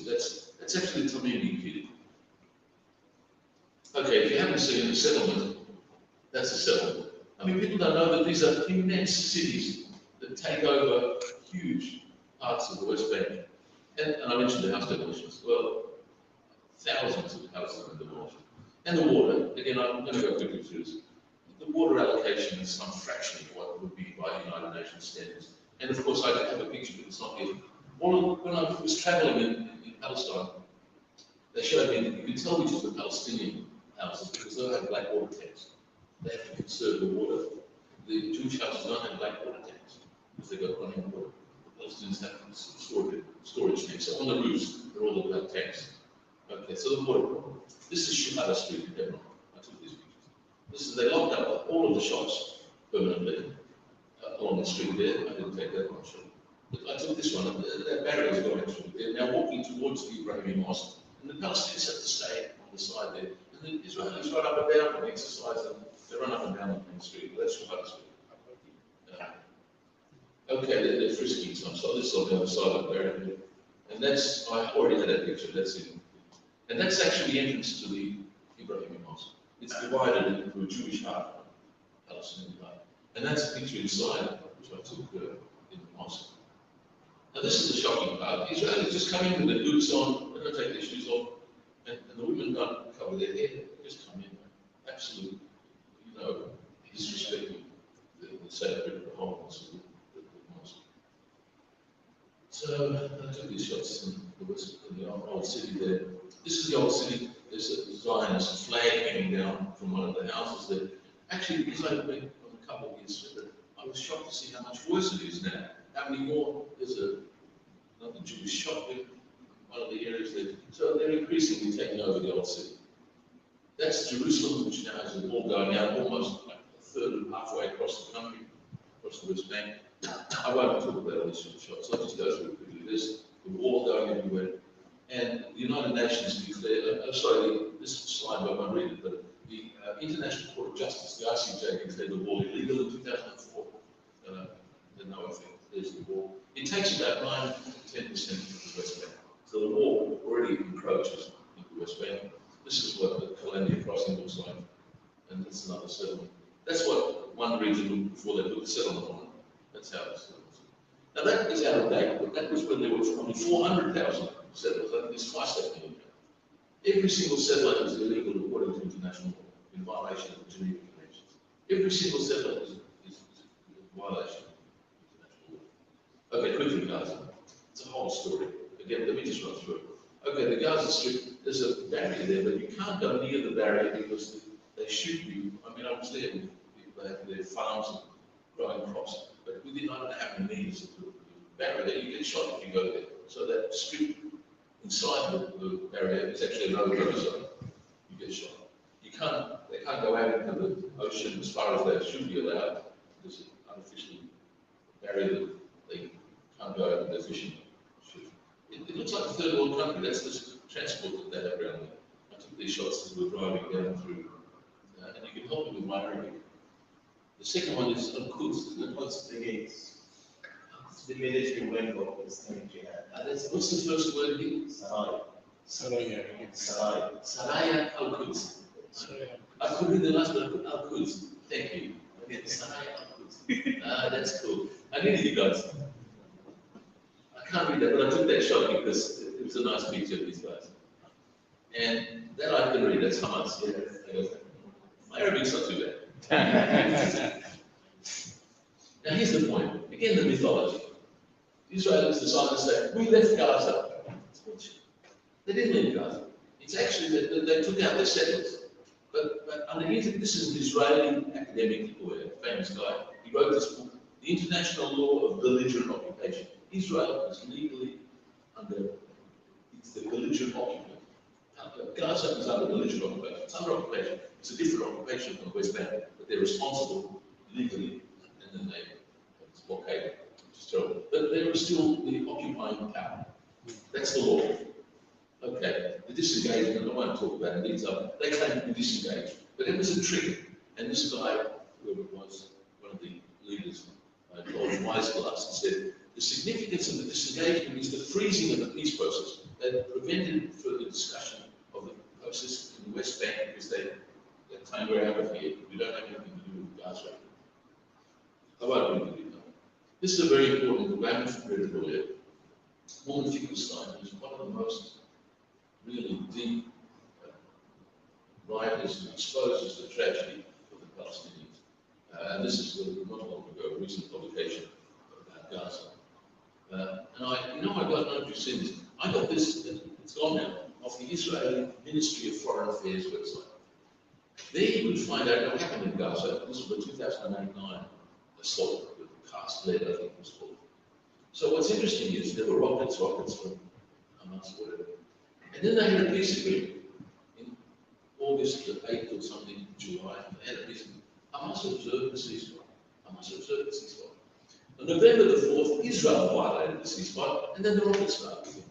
I took this to our parliament. The foreign minister, when we met with the foreign minister, said, look, this business about Israel defending itself. They always say, we have the right to defend ourselves against the rockets.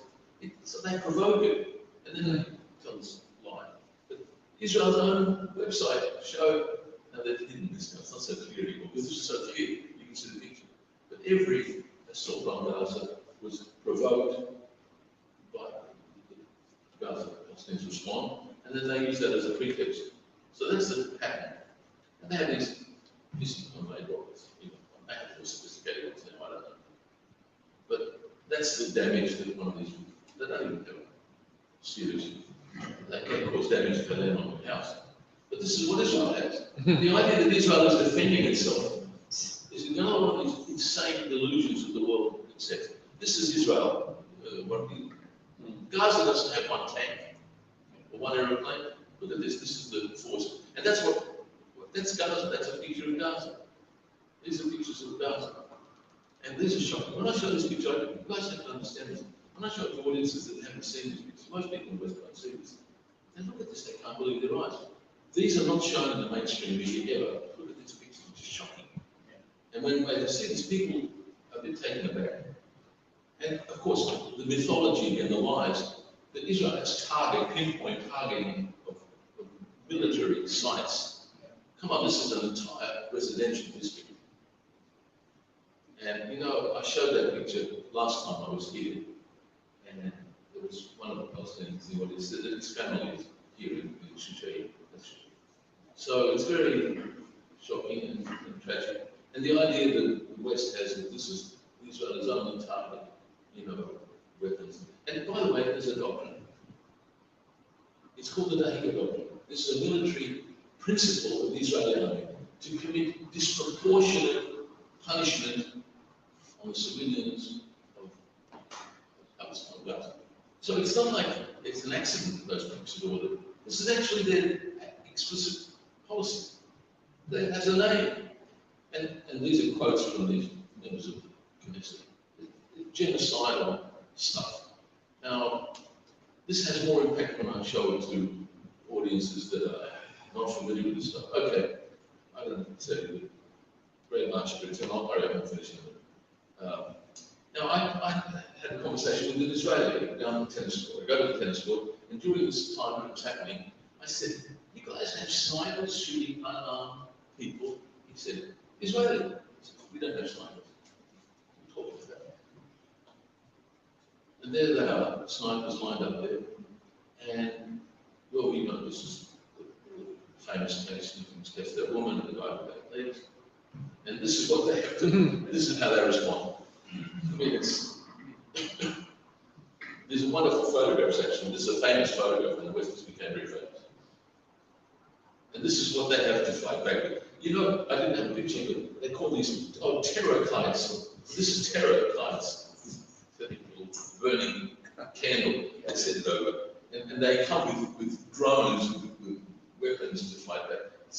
The West doesn't see this asymmetry at all. The propaganda from the Israeli side, they have to defend themselves. It's just insane. The media in the West, okay, so some refugees. I took these pictures in Budaya camp in Beirut, South Beirut.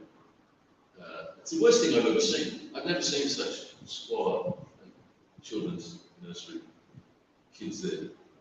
So this is, every year somebody's electrocuted with all these wires hanging around. Sure. Anyway, I was showing that, here's a slide, Edward Slade said these images, that's the usual image of a Palestinian, but you never see these nice ones. They're not all. I took these pictures in the West Bank. I took that one. And this is the guy on the border, the crossing, Allenby crossing. He's helping with a lot.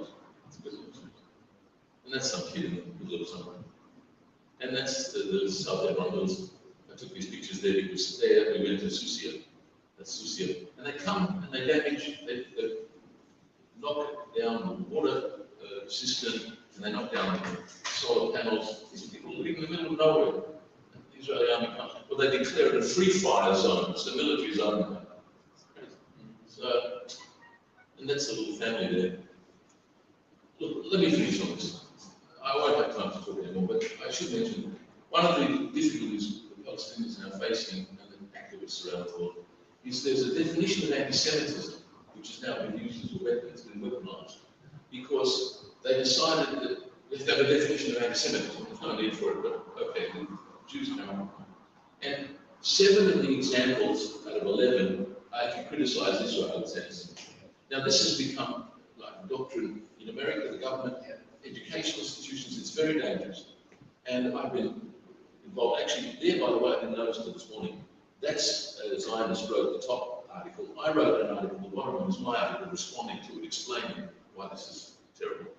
And I wrote a report for our minister in our government to explain that they've adopted this. And now, 7 examples, including if you say Israel is a racist endeavor. It is. Now that's anti-Semitic. So this is a serious struggle that we have to do with. It's important for you to know that there's another definition called the JDA, the Jerusalem Declaration of Anti-Semitism, which was written by 200 scholars, Jewish scholars of the Holocaust and of anti-Semitism. And they offer this as an alternative so that if you want to make a statement about anti-Semitism, don't use this IJRL. If you want one, use this one because it's okay. So anyway, that's that. And this member of the Knesset made the point. The Zionists always use anti-Semitism as a weapon to silence criticism of Israel and the Holocaust. I won't read that, it's up done. Last word, the BDS movement. With Professor Nazari is a very active BDS movement. I just think people are members of it. It's not a general audience, we're part of it. That's very important and very encouraging. And around the world it's going, and I think it's one of the best hopes to do something from a civil society point of view. But again, it's accused of anti-Semitism. And the comparison with anti-Semitism is always, this book by some Jews in Australia wrote, boycotting is wrong, and they compare it to the Nazis, because the Nazis boycotted Jews. So they say, you see, you're just like the Nazis. That's what we're up against. So we have to be conscious of the struggle. I think I better finish. One last one. Most of the targets of BDS have not been Jewish. They're not Jewish. So it's not fair and false to say it's targeting Jews from Israel. It's not even. It's people who profit from the occupation.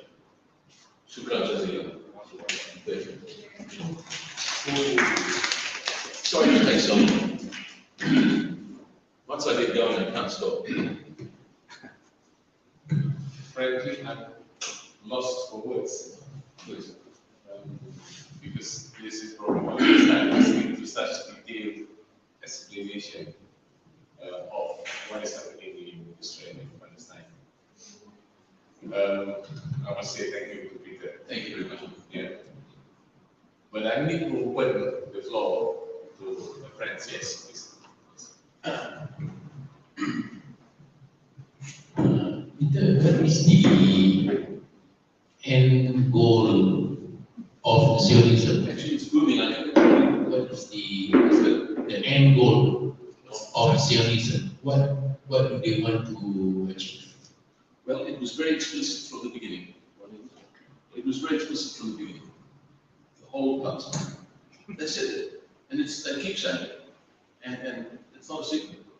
So you know what's really sad about this is that even now, certainly for a long time, there was always this talk of 2 states, 2 states. The Zionists were always the leaders of the Jewish community. Oh, it was always a fiction. They knew it was a fiction. Look, I don't know if you know this, but the Likud Charter, I mean Netanyahu's party, how many of you know or have ever read the charter of the Likud party? It says explicitly that there will be no Jewish state, no Palestinian state from the River Jordan to the Mediterranean. That's the platform of the Likud party. So why would the Zionists in Australia say, oh yes, we support a 2-state solution? Why were politicians ever talking about it when Netanyahu was again? It's just insane. So it was never an intention. It's complete propaganda to keep having this rhetoric when nobody ever had that intention. It was clear. So, something else I was going to say, but I forgot. But anyway, that's the key to the problem, and then how to combat this is now increasingly difficult. But being honest about it would help if they would acknowledge that this was always the and you saw the quotes from even Herzl.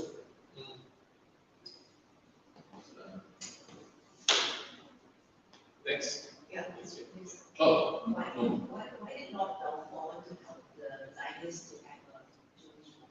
Why did not go forward to help the Zionists? It's a really good question. To be honest, I'm not entirely sure. Look, part of it was, I do know this part from my reading, they wanted to get the American Jews to influence America to help, and European Jews to help the war, to come in on the side of the British. There was that strategy. There was a lot of anti-Semitism in England. They didn't love the Jews. And to be honest, I can't understand how I feel researchers will do how Wiseman was so influential. He was introduced to the elites by one of the Rothschild women. He was a chemist in Manchester. And he became enormously influential. I don't get it. I feel good, but they had their own motives. And I think it was to do, as I understand, to help win Zionist American support for their other political ambitions in the war. That's my understanding of it, because it's a good question. Yeah, I don't have much more to understand, but it's worth trying to figure that out, because it's a bit of a mystery. And maybe it's to get rid of the Jews, maybe it's a good idea to, push them all out. I mean, even in Shakespeare, there's that famous Merchant of Venice, where the Jew is portrayed not in a very flattering light. So there was a long history in the 1600s. So anti-Semitism has a long history. So the British were, to this day, guilty of a certain amount of anti-Semitism. So why would they bother helping the Jews? Is the question. Yeah, I don't know.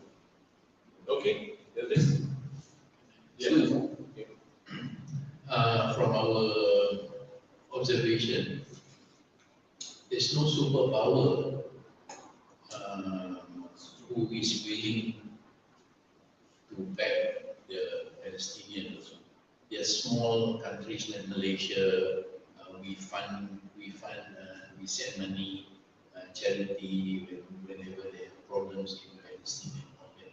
But I think Israel has become such a huge military power, and they are being backed by United States and so on and so forth. So it looks militarily, it looks quite impossible to go on a fight with Israel. But what do you think from our part of the world, from what we hear and what we understand?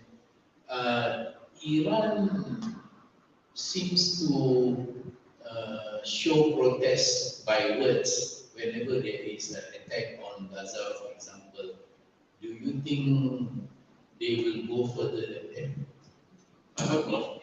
And the reason is that, again, Netanyahu used to stand up and make a speech that Iran is about to attack Israel with nuclear bomb. It's all rubbish. And they whip up the fear of Iran as the great threat. Again, it's pure propaganda. And so I don't think it's going to help the Palestinians if Iran makes noises. I'm not sure that's the best ally.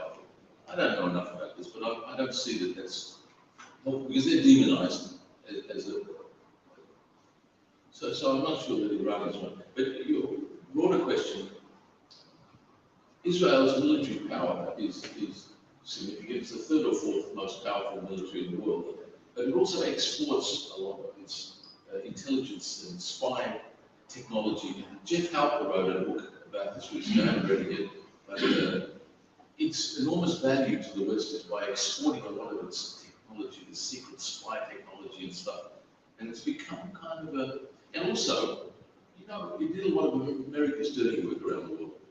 I think that in Iran, speaking of Iran, under the Shah, the brutal regime of the Shah. Shah's secret police, called Slezak, were trained by the CIA and by the Mossad. They were trained in their torturing and had a shocking record, as were many of the South American dictatorships. So the dirty work for America around the world is often done by proxy, by Israel. So it's an alliance that serves many purposes. The hope, I always say, is because of the power of America, that if we could loosen the grip of America, and there is some reason to think that. So here's Heimer and Chomsky and others that said Finkelstein. While it's in America's strategic interest to support $3.8 billion a year and diplomatically the United Nations, but that may change because they may calculate that this is costing them too much. And I always say the Jewish communities in America are shifting. Not in Australia, these crazy guys that we but in America, some very interesting things happen. Even in Australia, the Jewish community is not like the leadership. If you look at the leaders, they're all this insane, delusional, deceitful. But the public, it's being undermined.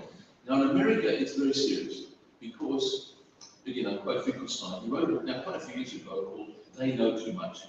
Look, the Americans were at the forefront of the civil liberties movement, and they're progressive, they're well educated, and they can't reconcile the crimes, the law that is coming out, they can't fit it into their moral frameworks. And now they're having to deal with that. And one of the big things that happened, it's funny with my Palestinian friends how this one.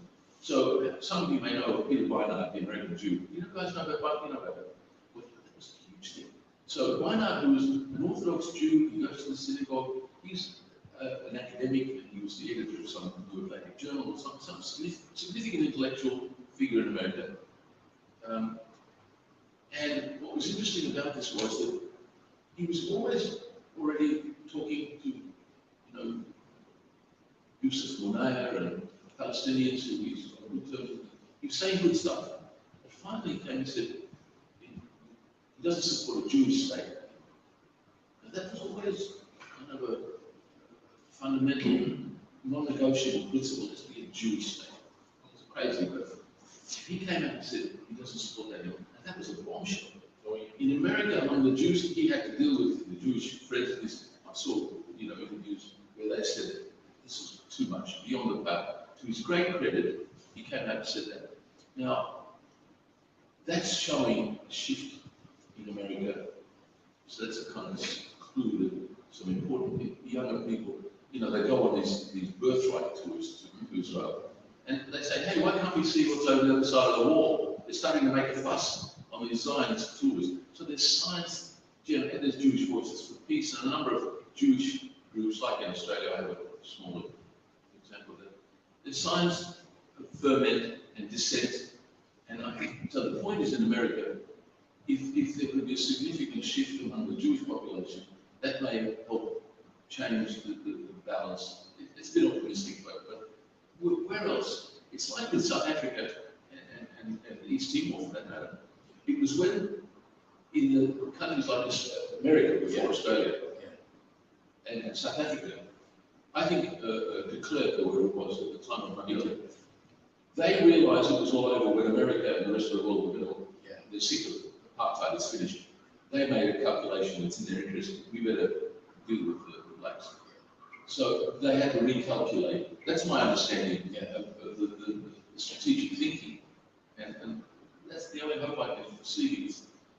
Otherwise, it's not going to happen inside Israel. Israel's not going to change. It's become worse and worse. They've got these lunatics now running the country.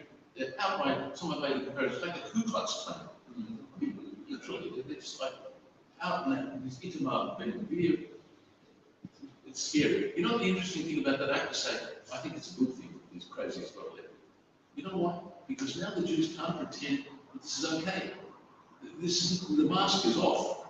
They now have to, it was always clear from what you've seen what I've said. It's not like this is exactly new, but now it's so in your face. They've got these crazy guys. And now the Jews have to make excuses. The Zionists have to now somehow tell, and they try, but it's so lame. Because now, look what they're going to do. They're talking about even Well, you see. So in some paradoxical way, it's bad. There's often people say it's going to get worse before it gets better. Maybe that's the best we can. Please. So recently there was this video came out that's called Farha. Just now came out. Yeah. Yeah, and Zayn is super crazy about it. So Have you seen it? not yet. But, some of my friends did watch it, and their reaction was very good. So That's what I wanted to hear, yeah. because I wanted to hear a Palestinian film, because I don't trust the others. Okay, yes, I've seen the Twitter. Yeah, my question is related to Germany. We do, as Palestinians, we do understand Germany's attempt to reconcile with its past Holocaust. Yeah. They did horrible things to the Jews. What we do not understand is their anti-Palestinian sentiments. How anti-Palestinian sentiments and positions. For example, the Shabella sacking Palestinian journalists for expressing their views, and generally, I have some friends also living in Germany. They always see like writings on the wall, like anti-Palestinian writings. So how do you see this? Yeah. It's a good question. Yeah. Look, I think I understand it. In fact, Germany is very supportive of Israel. And they now suppressing dissent and Palestinian demonstrations, even when we the flag in Germany. It's guilt in the war. It's crazy because they're very good, on the one hand, about the atonement. As I told you, I'm very impressed with that. But now they react to this completely. They don't want to criticize Israel because of the same mistaken sense of guilt of the past. It's terrible, really, because you can slip by them. That's I think the answer. And they ought to be educated out of this. This is insane. To be honest, I can't understand why it's so strong, because I think they can make that distinction. But that's my understanding of why they support Israel. And they suppress Palestinian. I have one of my Jewish friends was in Germany recently, and yeah, it's not good. I don't know how widespread. I don't follow German politics closely, but I don't know what the breakdown is among German politicians or the public. It's an interesting question. Yeah. In a way, maybe it's even connected with what I said. The fact that they're so good about the Holocaust now, you know, by admitting their past, that's part of why they now perhaps overreact. Swing to yourself. The Jews. It's escalating swing. Yeah. They're going too far in that direction. Maybe we can have one last question or comment. Said, I'll just check whether the otherwise then I'll give to Said. Okay. Another view or perspective of Palestine from the Muslim perspective is the liberation of Masjid al-Aqsa. Masjid al-Aqsa was our first point of prayers, direction of prayers. So there are many people by population from example, Indonesia, Malaysia, Syria, Jordan, Egypt. They just want to, every time there is a Gaza war, they just want to march single-handedly or whatever they have to charge in and go and fight. And maybe many of them don't mind dying for the liberation of the land and the mosque. Only that the governments of these countries don't allow this to happen. So every time these things happen, every time there is a escalation in Gaza, the Muslim population of the world get charged up and stirred up to do this. So I'm not sure if this will also happen in the future. Look, they're playing with fire. The fanatics, the fundamentalist Jews, they have a story about the Dome of the Rock, the Al-Aqsa compound. And there, they've got some story of holy stuff that's underneath there. It's scary because, Yes. I mean, I think they're crazy. And the Israeli police keep the fundamentalists to some extent off the Al-Aqsa compound area, but not always. I've been there and I see these crazy guys go there. And it's very provocative and it's deliberately causing trouble. And who knows? You have these lunatics now running the government. They'll give more license and freedom to these crazy people to act provocatively in the Al-Aqsa mosque area. It's worrying because, as you say, worldwide, this is a very provocative thing to do. It's unpredictable. And, so let's keep our fingers crossed and that it doesn't get worse. But hopefully, even the big governments around the world will see that this is something they ought to be more careful about. Okay, thank you, Peter. Yeah, just because this is a joint organizing event, I would like to give the Nazi a chance to say a few words. Yes. Thank you very much, everyone, for that. We were expecting more. Thank you, Peter, again, for the very clear explanation. And sorry for making you speak many times in Malaysia. And if you are interested to know more about the Palestine issue, we have also we have our Hashim Center for Palestine Studies in UN. We have our website, we have our Facebook, and Instagram, you can always Google and issues of Palestine. And if you, Peter will be going back on Tuesday, but if you want somebody to talk about it to other audiences, you can always invite us to share our knowledge and awareness of the issue of Palestine.